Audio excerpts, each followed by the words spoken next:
Okay, so this is just going to be a super quick video about the Samsung Galaxy Watch 7 Ultra. Lighting is really tough for this. I'm not sure how a lot of people are doing this, and honestly, it's not that important to me. I don't traditionally spend a ton of time doing these kind of things. But so the noisy, there's noise around the video, and I don't have any way of addressing that other than to turn off the light. But then when I turn off the light, there's just a ton of glare. That said, the purpose of this video is to talk about the Samsung Galaxy Watch 7 Ultra and kind of my thoughts on where I'm at with having gotten the device. And I don't know, like, I don't have buyer's remorse. That's not the right word, but I think that it changed enough in what I was using in the existing ecosystem to sort of nullify what I was looking for. So I am probably not the right customer for this device, or at least not right this second, maybe. With that in mind, when I say that I'm not the right customer, I came from the Galaxy 5 Watch Pro, and I think a little bit of the background on that is that I want a watch that will count the health metrics, that will give me my notifications. The notifications are actually most important to me because I want to be able to see, my phone is almost always living on silent mode. So I want to be able to see when someone's calling or messaging, the various different notifications for work email, work messages, things to that nature. And so the smartwatch, super important in that regard. The health metrics are really nice to have. And then the device has to be able to sort of survive the rough and tumble of whatever it is that I'm going to be doing. And the stuff that I'm doing is just day-to-day general everybody activities.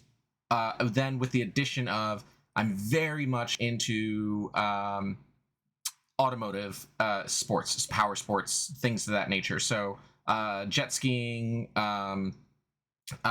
driving motorcycles, things to that nature. And so, you know, riding a motorcycle, there's a lot of wind and things going on there. Nothing really going to impact it. The jet skiing, super important. Being out on the water, kind of super important. So I was very excited to see the 7 Ultra. I'm just going to call it the 7 Ultra, or the Watch 7 Ultra. Supported the 10 ATM rating, which is 10. I'm sorry. I mean, it's actually 100 meters. So it's essentially now a dive watch, right? There's problems with that. And so it has a 10 ATM rating, but they actually leave in little notes that say, except for jet skiing, don't use it for that because the water pressure and things of that nature. A little bit of a disappointment. The next thing is we've now got this little action button, or whatever they're calling it, where you can press it and it'll do whatever it is that you want it to do. Ooh, you can see it in my nose. Anyway, whatever it is that you want it to do, but it doesn't rotate. You're not able to interact with the interface at all, which is great because it's got the bezel back, which I don't have in the Watch 5 Pro. And I hated doing the on-screen gestures. It was always sluggish to answer a call. The number of calls that I've missed because it didn't adequately pick up on the fact that I was attempting to answer, or turn the volume up by sort of rotary dialing the screen, it was always a problem, especially if you're wearing gloves. Again, I said I do motorcycling. That's where that part comes in. And so having the rotating bezel is great, except this bezel doesn't rotate. So when we look at the Watch 5 Pro, I thought, great, awesome. I've got the Watch 5 Pro, and I didn't go, personally, I did not go to the Watch 6 Classic, which brought back the rotating bezel because there was a diminishing of the materials that were used in the design for that. So we have titanium, we have sapphire glass, it sounds good. And so when the 6 Classic came out, I thought, I don't really need that because it brings the bezel back, but everything else seems to be a downgrade, at least to me. The materials, the battery life reports were coming out saying that it wasn't anywhere near as good. And so there's all these other factors that come in that I just look at and I go, you know, I don't need to upgrade now. I don't need to upgrade today. I'm not going to do it. And so I kept the Watch 5 Pro. In fact, a little bit of a background on the Watch 5 Pro is that I was using an Apple Watch because I had a small window there where I was using an iPhone, and I thought for sure that I was going to be able to use the Watch 5 Pro with it, but it turns out not to be the case because it went back to Wear OS instead of Tizen's whatever it was. So we're back to Google. It wasn't compatible with the iPhone. And so this watch actually literally just hung on the wall. Like I've got a hook over there that just hung on the wall for a while. And then so at that point, the Watch 6 Classic comes out. And the only thing that was, positive to me was that it brought back this rotating bezel. And the rotating bezel is so good. I love the rotating bezel. So when I saw the Watch 7 Ultra with this bezel back on it, I thought, great, it rotates now. And I didn't watch enough videos by the time that I pre-ordered it, because I want to pre-order it initially right at the beginning. I wanted to, get ahead of it right away and order the device and not have to deal with any of the delays or anything like that. And I wanted the maximum trading credit, so on and so forth. So I get the watch, the order's in, then I find out the rotating bezel isn't actually rotating. It's just a bezel. Then I find out the crown doesn't do anything. It's just a button. Then I find out the ATM rating is great, but you can't use it for the reason that I actually care about it, like high-speed water activities. So what do I have? I have a device that is the same build material. It's a little bit bulkier. I went from, 45 millimeter screen to a 47 millimeter screen. And then I have, I don't know, this is a very first world problem to have. I'm not trying to complain about it. But if you have a Watch 5 Pro, I don't think you need to go to this. If you have a Watch 6 Classic, I don't think that you need to go to this. I think the only reason that you're going to want to go to this watch is if you must have the latest and greatest, or this action button is super important to you, which I think I've got mine set to flashlight. Like, if it's super important to you, and it gets really bright, the screen brightness is cool and all, it gets bright, or if you're just in love with the visual aesthetic of this mostly square body with a round bezel, but I don't even know that I'd call it a bezel. It is a bezel. It's a bezel. It just doesn't rotate around the display. If you're in love with the aesthetic, if you must have the latest and greatest, or you have an older watch, older than the 5 Pro, or you're just not, I don't know. I don't think there's any reason to go with this. Up until just now, up until an hour ago, I was using the Watch 5 Pro. It does everything that I needed to do. It has never failed me. Watch bands are numerous and plentiful. What is it? A 22 millimeter watch band, and you just get whatever it is that you want to throw on there. So I've got like the hybrid leather band. It feels good. It's amazing. It's great. I've got the Watch 6 Classic. Again, I didn't buy this for me. It just exists. A friend of mine is using it, and they love it. Hybrid leather. And again, 22 millimeter. You can throw anything that you want in there. You want a more dressy band? Do it. Then you got the Watch 7 Ultra, proprietary clips. I'm not even going to take this thing apart to show it to you, but there's like a latch system that holds this. It's not even like Apple's. It doesn't slot in and clip. You have to push a button, slot it in, and the only bands that are available currently that are trustworthy are the ones that come from Samsung. And this whole thing was a nightmare. Obviously, what is it? Is it RTFM? Read the fucking manual, where they say, okay, but this thing was a nightmare to put on. This little clip restrainer right here was further up, and so when I put it on, the only way that made sense to wear it, I was like, okay, it's a little bit stretchy because you got these little holes that collapse. That's where you get your stretch from, but it was still cutting off the circulation on my wrist.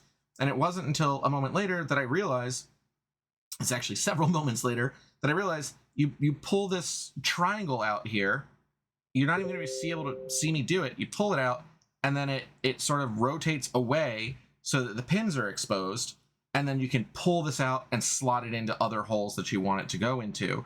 So cool, I guess. I wish I wasn't getting messages. I just left that open because I told everyone that I was recording, but I left my messages open. That's on me. So anyway, sorry about that.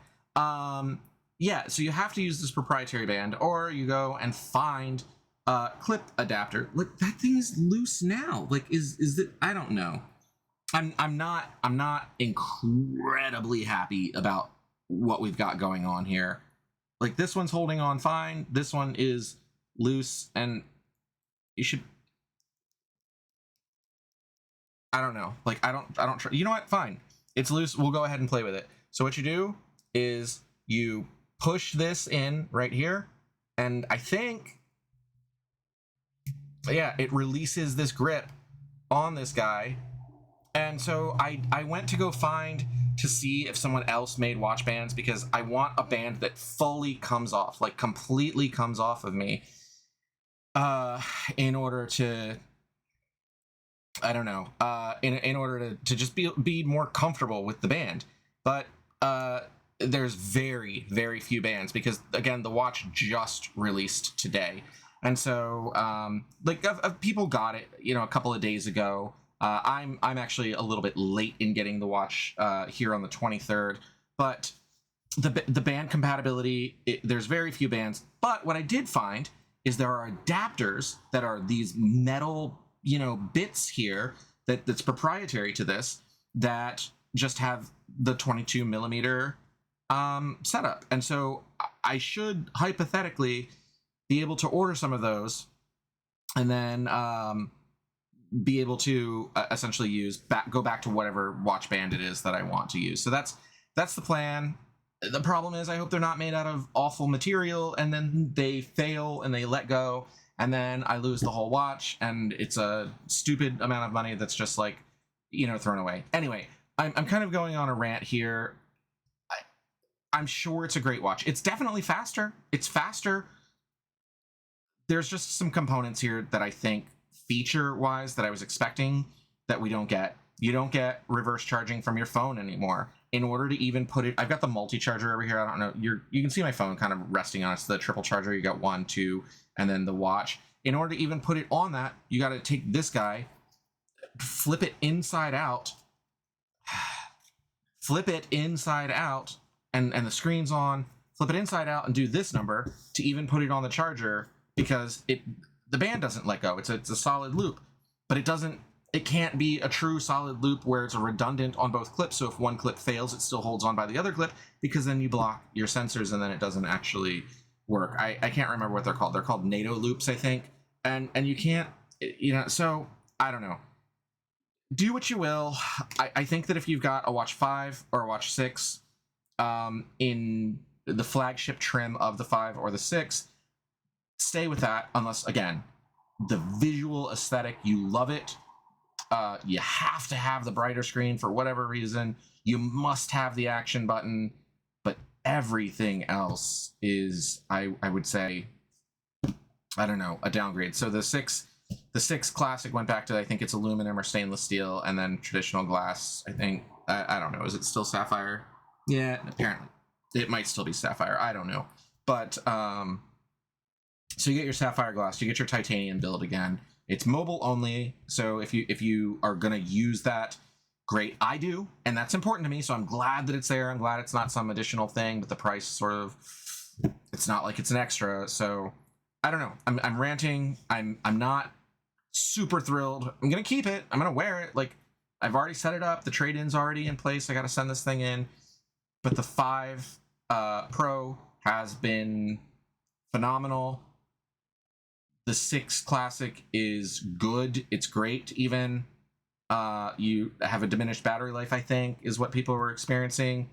The 7, we'll see. I'm going to live with it. And I don't know. Maybe I'm going to just really use that action button to turn my flashlight on and off a lot and make myself feel better about it. But yeah, I think that I'll gripe a little bit less the moment that I am able to put a different band on this thing.